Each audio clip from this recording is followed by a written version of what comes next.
My name is Chris Burrell, and I'm the director of the Center of Excellence for the Creative Arts at Ossipee State University. And I want to welcome you to our Salon series. I see a lot of new faces, so I'm just going to talk a little bit about what we're doing, what the philosophy is, or the spirit, I should say, behind the Salon series. What we are trying to do is to show and bring to the community events and performances and so forth, and readings like today, to show that art can happen anywhere, any place, anytime. So what we've been doing, we began this last summer. We used a lot of Ossipee professors, a lot of faculty in our fine arts departments. But we're now kind of broadening that. We may have a few events this summer on campus because parking is just very easy during the summertime. But we're interested in really engaging and introducing to the larger community the real wealth of great artists, creative people in our community. So you're going to start seeing a lot of new faces. We've been traditionally holding these on every second Thursday at 2:30 or 2 o'clock in the afternoon. That hasn't really worked out very well. So we're going to be flexible with our time. And this is our first. Malcolm convinced me that 5:30 in the afternoon was a better time, and I agree. Yes. I think this is a good time. You have confidence in me. So, okay. Us too. You can go.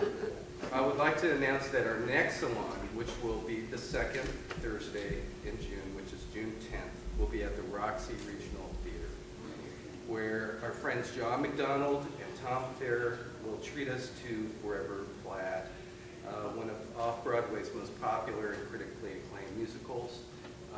The Forever Plaid will be opening the next night, so you're going to get a preview if you come to that. Like all our salons, we encourage people to stay afterward because we have some refreshments and good conversation. So our wonderful reader today is Malcolm Glass, who's, as I think many of you know, I would like to see a show of hands. Who doesn't know Malcolm Glass? Okay. Well, I am going to say this, though. He is a distinguished professor emeritus of languages and literature from Ossipee University. He's a poet, he's co-founder of Zone 3 magazine, and he's a magician. Malcolm Glass is that rare breed of poet called scholar poet. For us poets that don't have the PhD, we look upon poet scholars like Malcolm and David Till as alchemists. Something happens when a person teaches literature as well as creative writing. There is an immersion, and by that I'm referring to depth of reading into a writer's life and work that most poets never get around to doing. The poet scholar then translates the work into the living word for students, but it doesn't stop there. The empathy the poet scholar develops from close reading and teaching makes its way into his work. How does it do this? Well, that's where the subject of alchemy comes in. As a former medievalist scholar, I could tell you that alchemists reveled in the secrets of the trade.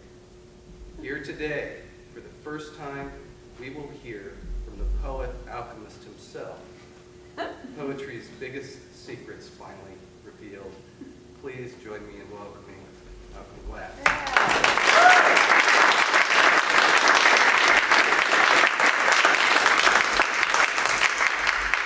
Thank you.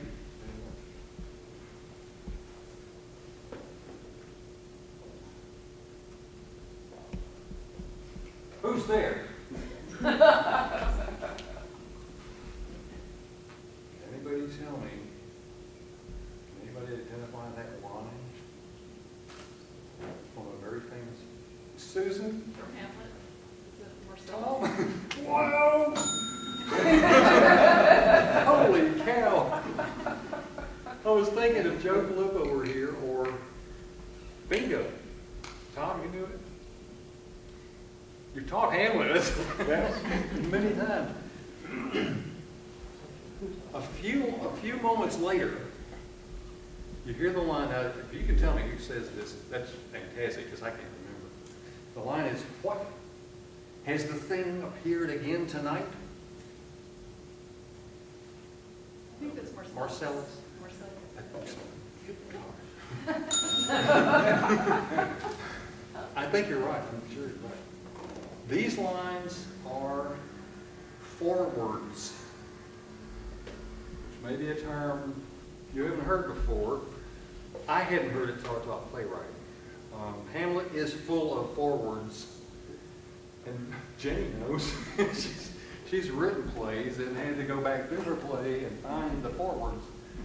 These are moments, either things said or done, actions, maybe just some bit of business, that pique your interest and make you want to, where's this going? What's next? How many people have heard this literary term? Have you heard it? Anybody? Have you? Okay. She's done a lot of this stuff at theater, so. But that's something that is terribly important to a playwright. All writers do this. When you read a page turner, that is what is going on. Constantly, the writer is giving you things that make you want to go on quickly. Now, the playwright is especially under great need of these because, unlike any of the other arts, at a play, the audience is required to sit still. And the playwright's job is to make the audience want to sit still. And what's next?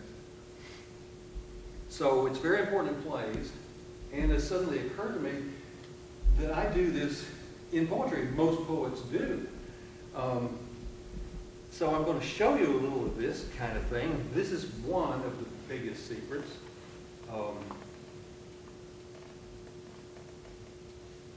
And I should say that what's going on here is a tension release, which is one of the principles of art, all art.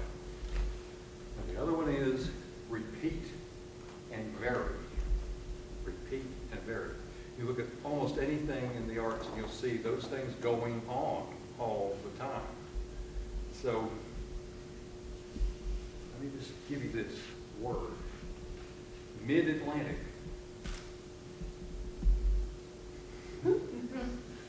Okay? What do you think? Where are we? We're mid-Atlantic. I climbed out of the cockpit. That's not where you thought. Maybe this is a sailing vessel. And shinnied up the struts to the upper wing. Not where you thought you were going, but hopefully when you got there you thought, oh, okay. Yeah, that seems right. That seems almost inevitable. Of course, we're mid-Atlantic wing walking. Yeah, why not? So, and it goes on. The upper wing where I stood on flimsy fabric, braced by, here comes a little tension, the thinnest limbs. Wait a minute. The topmost leaves brushing my face. Uh-oh, we've just, what happened here? Kitty, what happened? This is... Presto chango. Presto chango. Exactly. There's a little magic, the transformation. So this is how you do. You keep pushing. And you keep the audience, come, just like I've been doing since I started, like, what? Okay, the poem goes on. I'm going to read this for real in a minute, but I just want you to see how these things kind of move. The wind, and I'm in the tree, okay? We've got to the tree now. The wind leaned me out over palm trees 30 feet below. Whoops. Now, I well remember, and I think Dave will too, Robert Wise saying, and he was in Clarksville when he said it, you want to create some dramatic tension? Just shift your point of view, your perspective. Boom, whoops, wait a minute. There are fronds, the palm trees, their fronds arcing in fountains. And here the poem kind of takes off. To the grass, swimming away to the house, to the kitchen window where my mother stood peeling carrots. Well, we've come a long way from Mid-Atlantic. We're up here at the window, my mother's peeling carrots. That's the fun of writing this stuff. And hopefully the fun of reading it. Is your there quite, oh, okay, yeah, right. Then, as I've done this little experience, I'm up in the tree, see my mother. I've just gone through this and I think, why am I remembering this? When I'm writing, I think, why is this staying with me for so many years? There must be something in it, something hidden. So I start writing real quickly to figure out, what could that be? What could that be? So again, it's the surprise to me. Frost said, if there's no surprise in the reader, in the writer, there will be no surprise in the reader. So I got writing, and I said, aha, this is what you want. Aha. Well, I don't want to say this directly. I think I sense what this is. Because poems don't explain things, they just imply them. But this is what happens at the end. I did not feel falling was possible. Yet she knew and still let me ride the dare. She held me safe across the ocean and the ice wind.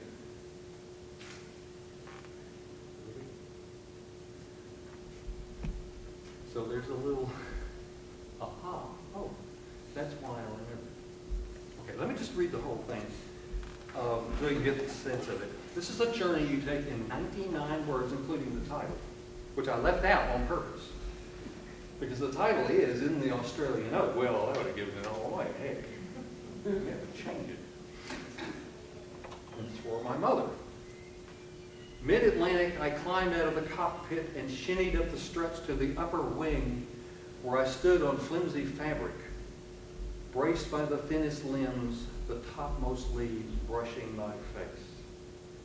The wind leaned me out over palm trees 30 feet below, their fronds arcing in fountains to the grass, swimming away to the house, to the kitchen window where my mother stood peeling carrots.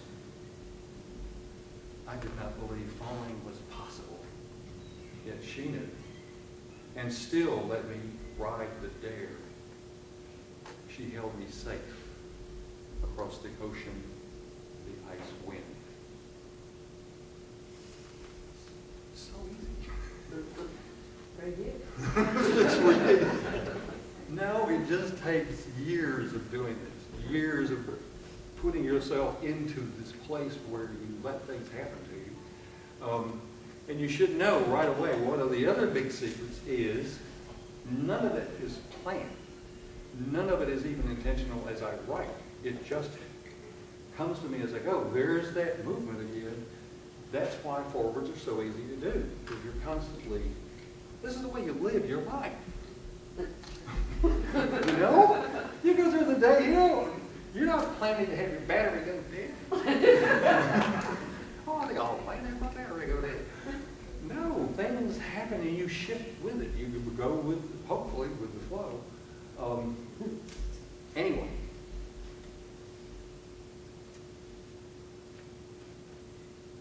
So I'm going to give you some more secrets here. Hang on. One of the things I'm implying here is that not only must you be surprised as you write, and as I said, this is not conscious. These things don't happen consciously.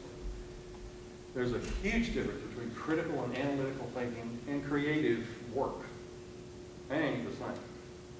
You know, unfortunately, there are so many, and there are many well-intentioned teachers out there who get these things confused and go at the reading of a poem as an analysis and then suggest that the poet did the same process to get to the poem. He didn't. You start with an experience, and you know, students are always saying, I don't have any ideas for poems. Give me ideas. Find something that happened that really moved you, really bugs you, whatever, that's your material. Work with that. See where it takes you. Let it lead you where it will. Make the discovery, follow the surprises, and when you get them on paper, that's what's going to happen to the reader. He says, whoa, he does it cool. So that's the secret. That's another of the secrets.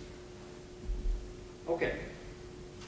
To engage people, you need to work with your whole being, your head, your heart, your body. And if you do that, the reader will respond with all of that. But you've got to begin what you're writing and really mean it. Well, I took Robert Frost's line, poetry should grab life by the throat. Scary. He's a scary guy. He's a lot scarier than you probably think. Well, everybody knows the story of Abraham and Isaac. And the genesis of this is, what if? What if? Here's what might have happened. It's called another story. Abraham tightened his hand around Isaac's pale wrist until the thin straw of blood ached under the grip of his fingers, until the boy's fist opened to the weeping of the wind. And then the ending we've never heard. How the sun burned like a man, his tremors turned to ice and stone, and broke from his father, wrenched away the knife, and with both hands drove it down through the grain of the old man's beard, plunged the blade into his neck, his shoulders, his chest, again, flinging small flags of blood onto the sand and cactus blossoms, flecking his arms and brow until his bright pulse swam in his eyes like tears.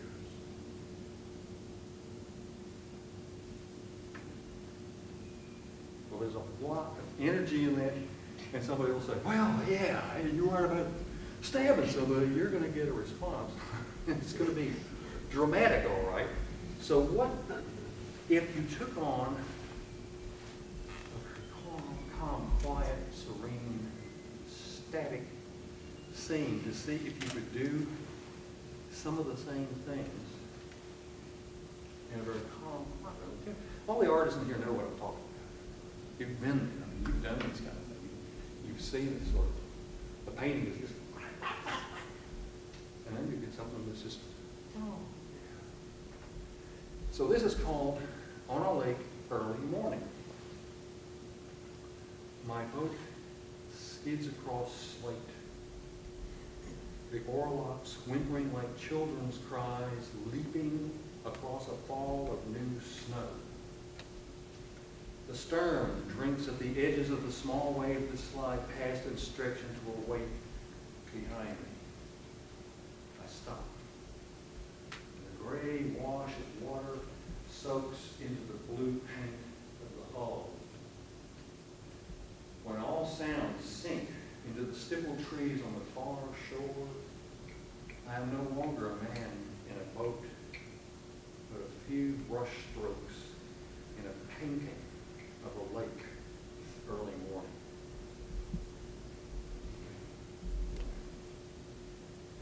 Did you hear the forewords? My boat skids across slate.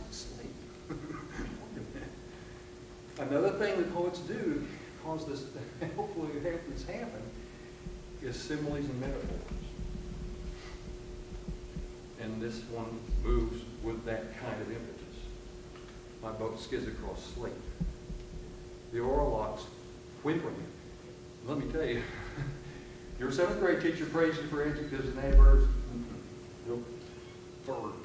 Verbs is the heart of it. Verbs is where it's at. Verbs. That's where you get them. My boat skids across slate, the oarlocks whimpering. Children's cries leaping across a fall of new snow. The stern drinks. I stop, and the gray wash of water soaks into the blue paint. None of this is literal. It's all made up. So metaphors make things seem not what they are, and yet they are what they are and more. So, more secrets.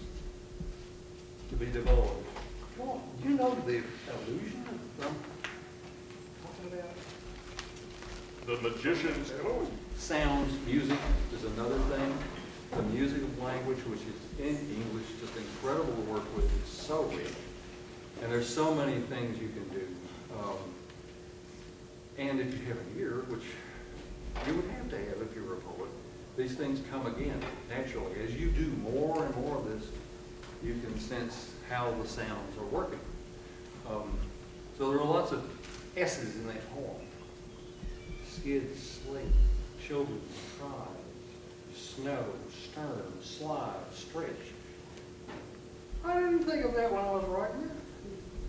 These are just words that seem right, and so you look back and in fact, I didn't notice it until just today. When I was getting ready to read this, I said, oh my gosh. Holy breath. Who knew? Sounds sink stipple trees. That's what's so much fun about this. You discover stuff about yourself all the time. You don't know where you're going, what you're going to run into. Now, as I said, none of these things are conscious. It's just happening. If you keep at it, if you keep doing it. Another thing that will keep the poem moving is line breaks, delineation. And I use this a lot. I will break, the end of the line comes in the middle of the phrase so that you've got to tip off it into the next line. And as you tip, you're like, sure, oh, okay. My boat is across slate. The oarlocks whimpering like children's cries, leaping across a fall of new snow. You weren't quite expecting that, but okay. That kind of thing. I do this all the time. It keeps the poem, it keeps the energy moving, moving, moving, moving. Well, I'm sorry Stuart Bonington isn't here, because I was going to read this for him. Because he has a teacher, Qigong, who's a great devotee of Edgar Casey's. Now, does anybody here not know Edgar Casey's? Nobody doesn't know? That's cool. Roger, somebody tell him. Who's the authority here on Roger on Edgar My Casey? sister was married to Frank Casey, who was his, I believe, next name. Or Evans? Hopkinsville. Yeah. He was, you know who he was. Sleeping Prophet. The sleeping prophet, yes. The mystic, visionary, healer, who grew up in Hopkinsville. Did he die there? Or did he go to Virginia Beach and die there? Yeah. Well, I went on a little field trip with some students to the cemetery in Hopkinsville. I thought, I'm going to find Edgar Casey, because he's there someplace. And I've since gone back and photographed it and done art pieces about this kind of thing. And this is what I found. It's called At the Grave of Edgar Casey. Now, I'm going to emphasize the line breaks just a little more than normal so you'll sense where the line ends and we fall into the next. The stone I came for does not stand apart, claims no corner, has no fence to mark its perimeter, setting it aside from this congregation of markers planted in the dense Bermuda turf. For a moment, a noon burst of light drenches me before the clouds close again, vanishing the sun and sliding a shadow under my feet. But nothing rises from the plot, nor from within. If I knew nothing of this man, I ought to know him here by ghosts in my hair, by the same breath of molecules parting the sea of air sweeping past the disciple. But I feel no shivering like rabbits startled by angels. I might as well be in a motel in Peru, Indiana, reading the yellow pages. Edgar, I have the message. You have left us on our own.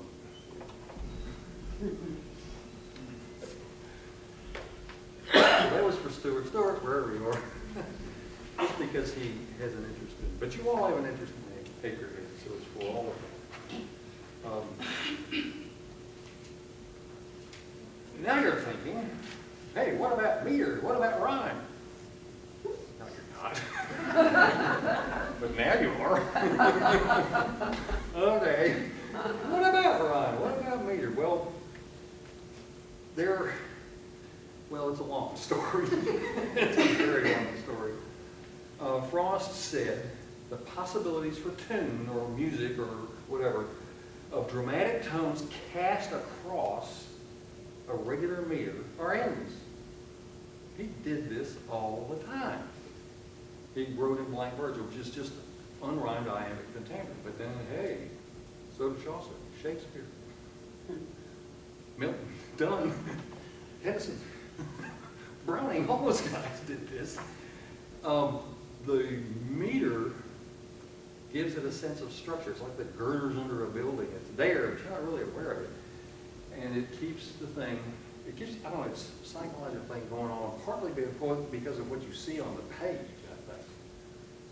But also just, again, meter, even if it's muted, pushes for all the time. Now, English is accentual, and you can't not be rhythmical. There's no way. It may be pretty awkward, but it'll be there. And the more you can get it into a cadence, some kind of regular pattern, and meter's the most regular pattern there is. What I do is I'll write a 10-syllable line. I have a pentameter. This is like an English class, I'm sorry. But I did say I was going to give you the greatest secret, the biggest secret. So, meter, da-dum, da-dum, da-dum, da-dum, da-dum. If you really want to bring it out and look at it. But it's a pulse. And you don't worry too much about keeping it regular, and it's a muted pattern. You've got this cadence, this sense, this pulse going on. Okay. Rhyme can really be annoying. And it's wonderful in songs. It helps you remember the lines. That's why it's there. Rhyme is also just another way of creating music. Okay, here's a poem. And I had a photograph I didn't get here, I'm sorry to say. But I think you get the picture from the poem. It's called Snapshot. This is me about 10 in Florida. And the back of the hat, well, you'll see.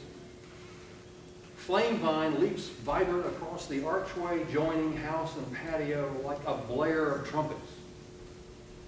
But in the picture, that fanfare in orange is reduced to flecks of sienna gray. Around the goldfish pond, a host of flies sings, invisible to the camera's eye.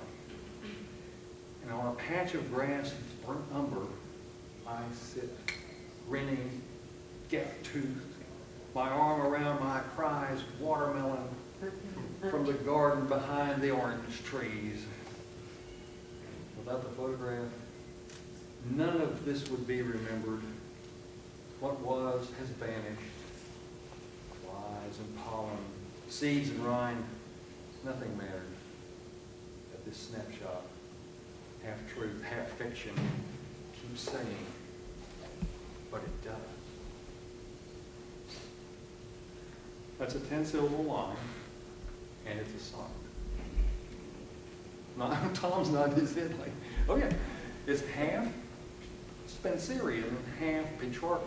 Don't even, are you taking notes? There'll be a quiz at the end of this. Oh, I won't go into the details, but again, did you notice it was rhyming? But it's there. And how did I hide it? Misdirection. The magician's misdirection. Library. I never came down hard on it. almost any of those sounds, I moved off right away.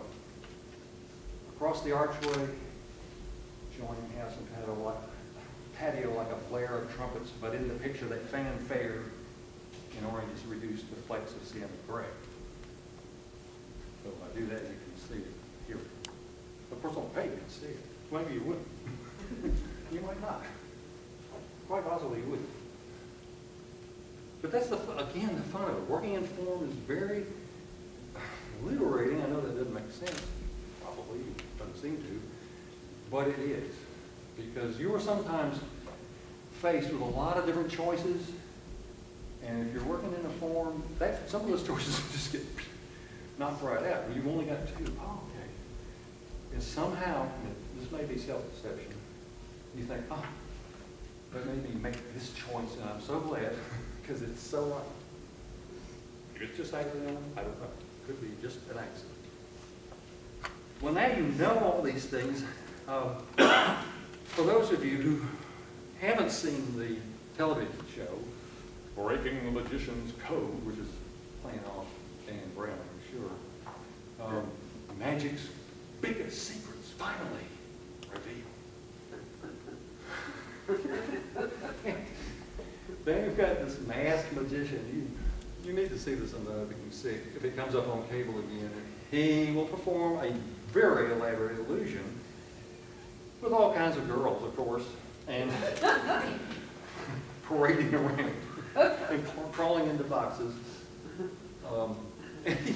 So he will do this whole illusion, kind of a la David Copperfield, maybe.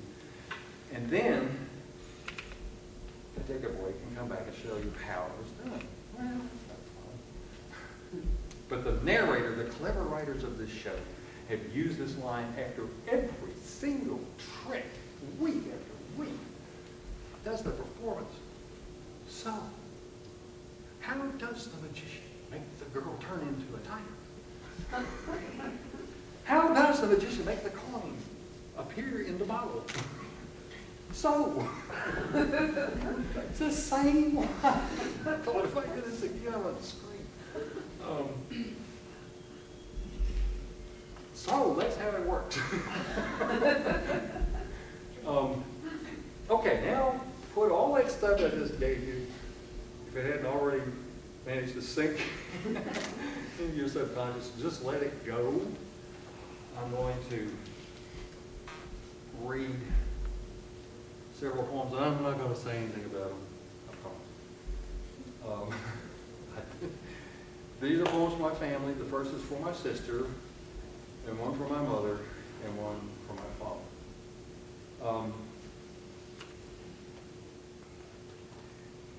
Now, this poem for my sister, I just finished it 2 days ago, so it's probably in a semi-final draft. But this has been bugging me. Well, you'll see. There are 2 cats in this poem. My sister's beloved Beauregard Tiberius, that was the name she gave me. He was a gray Persian. And then I had, years later, a gray Persian I named Jefferson Glass. Well, that's an in-joke that you would never get. My other cat was Tiffany. And my phone is listed under Tiffany, the late. Tiffany Glass. Tiffany Glass. Okay. My great-grandfather, was anybody at the magic show in March? You were. You did? Okay. Same one? Yeah, it's the same thing. My great-grandfather owned the Jefferson Glass Company. They produced a lot of turn-of-the-century opalescent glass. Anyway, but beside the point. This is for my sister Kathy and for Beauregard Tiberius. And Jeff. Beauregard, Beauregard, my 8 years did not match your 8. Your 56 years as a docile gray Persian, my sister's beloved. One afternoon, Boredom carried me all the way to desperation. I got out the Electrolux to vacuum the living room. The buzzing whine drove you under the wing back, over the ottoman, behind the walnut china cabinet. With the nozzle, I chased your plumed tail up the draperies. 56 years later, my gray Persian Jefferson gently basks in my attention to his bowl, brush, and box. His whispered snores flutter across the comforter. At my touch, he purrs in his sleep. And I think again of you, Bo, as I did not think then, of your heart set loose in your chest in feverish palpitation, of the burn of adrenaline through your veins, your muscles driving you from the evil wail, the vacuum pulling at your breath. Beauregard, it is not only Jeffy I love now, in the still darkness of years reaching back to the forgiveness only an animal could find so easily. You call to me still from the powder of your bones.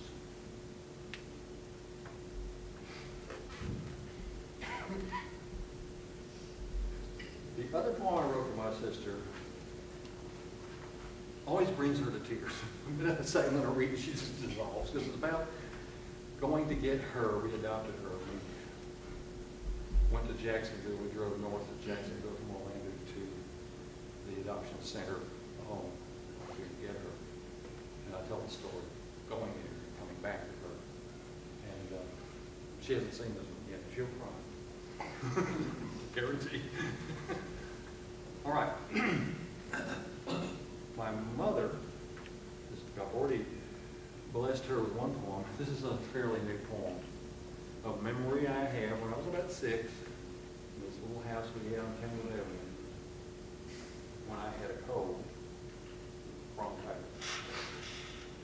So it's called fevered cold. My head buried under thick terry cloth, I breathed in mentholating steam. In the light suffused by the towel across the back of my head, islands of quivering oil drifted in the hot water. I sat on a stool, hunched over the basin, my face hot and camphor mist, wheezing a loosened rattle in my chest. On my shoulders, my mother's hands rested, almost weightless. And then they began their careful ritual, kneading my fevered muscles, her thumbs working down between my shoulder blades as if searching for hidden buds of wings.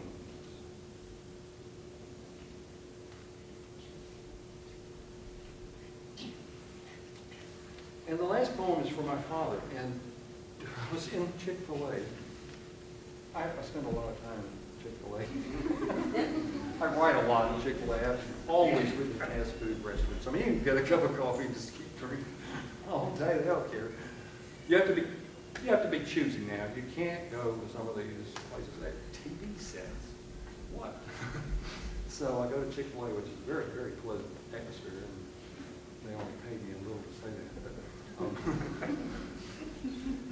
But I was in there, and I was looking through the Nature Conservancy magazine, and turned to the last page where they always have a little one-page essay, and I suddenly looked at the date.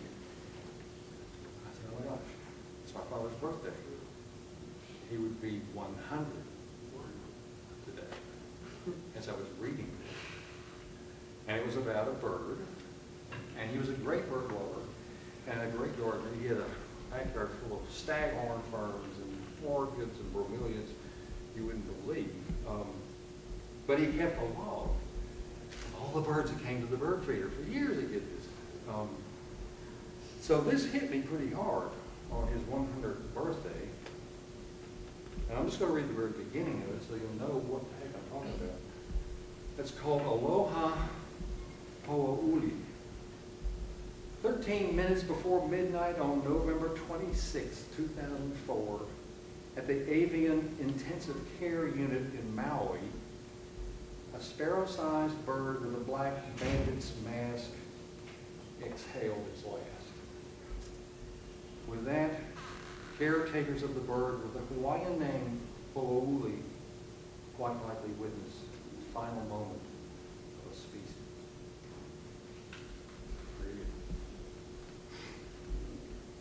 So, just bam, hit. So, October 13th, 2006, for my father. The new century slides into its first decade. Months, days, and weeks blurred together like a gentle hand smoothing dark feathers down the back of the last Ho'ouli nursed into extinction.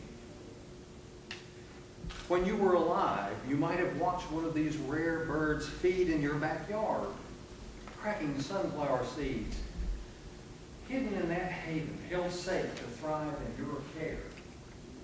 You might have written down chickadee in your log, then looked again to see a stranger. When you found him in your books, you'd have a miracle.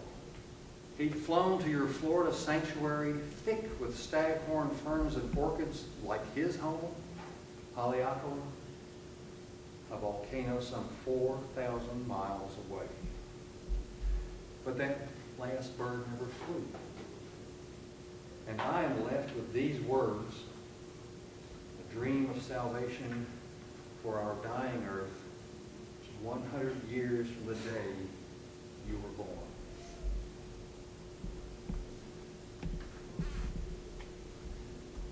Well, I don't want to leave us, so I'm going to read my hit single as an encore. This has become Tim Hall's favorite of my poems, and it's the one I sent to some of you in the email. I often open with this just to loosen everybody up, but I thought we need something to pick us up after the end of the last breath of the species. He's got the candle going. He's got the candle going. So some of you know this poem, you've already read it. And all those tricks I told you about, I'm doing in here too. Well, the next poem was rhyme too, it hit rhyme. And it was forgetting. I love my notebook of times tables, especially the page of doubles. Even though Miss Northrop whined over my margins and complained about the slant of my ones and sevens, her mouth jerking like a bent dummy's jaw. At the first squawk, I opened my notebook and drowned in the calm sea of those easy numbers. Miss Northrop remained single. She never gave up second grade. They say she died finally. I say the hell she did. I sit here counting the numerous times I was scolded to tears. They multiply off the end of the page. And yet as I grow older, distance and numbers divide those memories by half each year. And by the time I die, I may not have a fraction of her left. Thank you very much.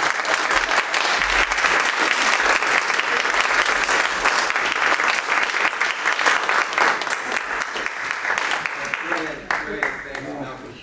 So we have books for sale. Malcolm will gladly sign the book you purchased. So please, if you will, buy some books. We're poets. Well, he and I are poets. David Baxter are poets. We want to sell books. So You want to sell books? I'll be glad to sell books. and we also have some refreshments back here, so please stick around and help yourself. And if anybody has any questions, we want to take a minute to do that while we're kind of, If you'd like. if you have any, yeah, see them. The second of it while you were reading one of them, because my photo students find the same thing.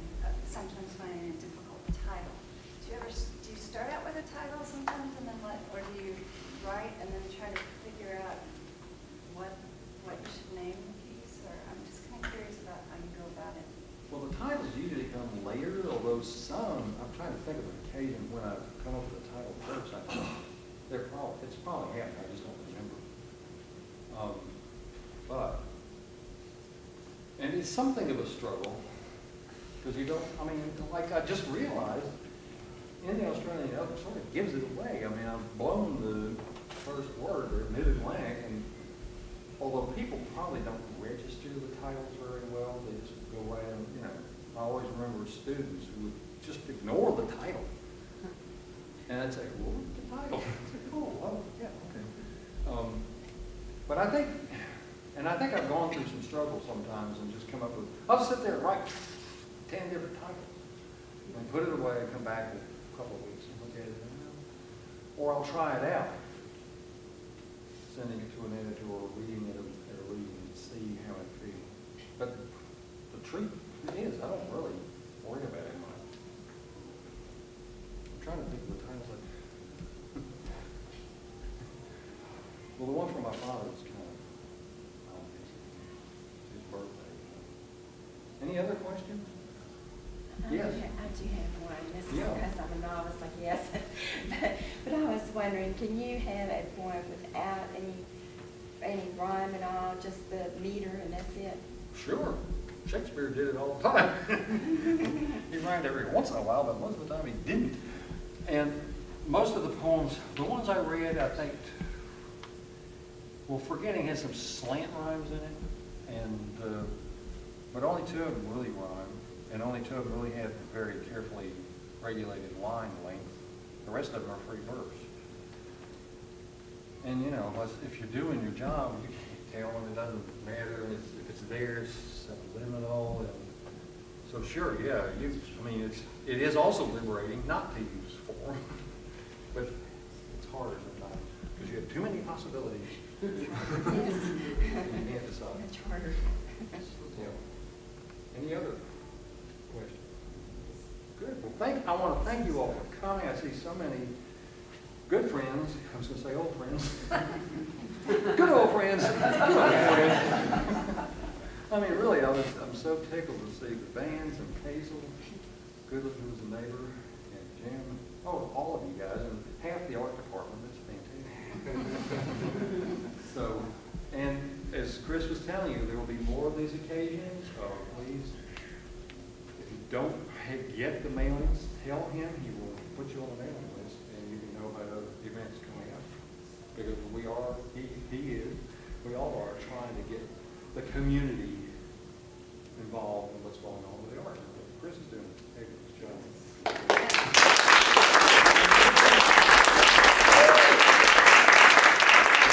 Thank you all for coming. You're such a wonderful audience. Next time.